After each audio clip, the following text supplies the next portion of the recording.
Welcome students. আজ আমরা complex নাম্বারের আর একটি সমস্যার সমাধান করব। সমস্যাটি তোমাদের সামনে দেওয়া আছে, তোমরা লক্ষ্য করো, এবং চারটে অপশানও দেওয়া আছে।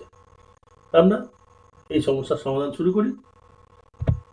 সমস্যাটির সমাধান করার জন্য আমরা জেড এর জায়গায় এক্স প্লাস আই ওয়াই বসিয়ে দেবো, কেননা জেড একটি কমপ্লেক্স নাম্বার এবং Z equal to X plus I Y. তা জেড এর জায়গায় এক্স প্লাস আই ওয়াই বসিয়ে নেওয়ার পর আমরা মড জেড প্লাস ফোর এর whole square minus mod Z minus four এর হোল স্কোয়ার ইকুয়াল টু 8 এই ইকুয়েশনটা পরিবর্তিত হয়ে যাবে, এবং পরিবর্তিত হয়ে যেটা পাওয়া যাবে সেটা তোমরা দেখতে পাচ্ছ সামনে লেখা আছে।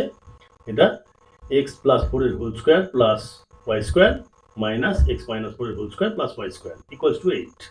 এবার এই ইকুয়েশনটিকে একটু সিম্পলিফাই করার পর আমরা পেয়ে যাব 4 into x into four equals to 8 বা এক্স ইকুয়াল টু হাফ।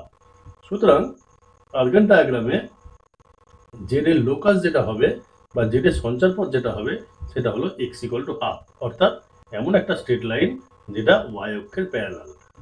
সুতরাং আমাদের অপশন বি হলো কারেক্ট এ, এবং উত্তরটা হলো a straight line parallel to Y axis. আশা করি সকলে বুঝতে পেরেছ। ধন্যবাদ।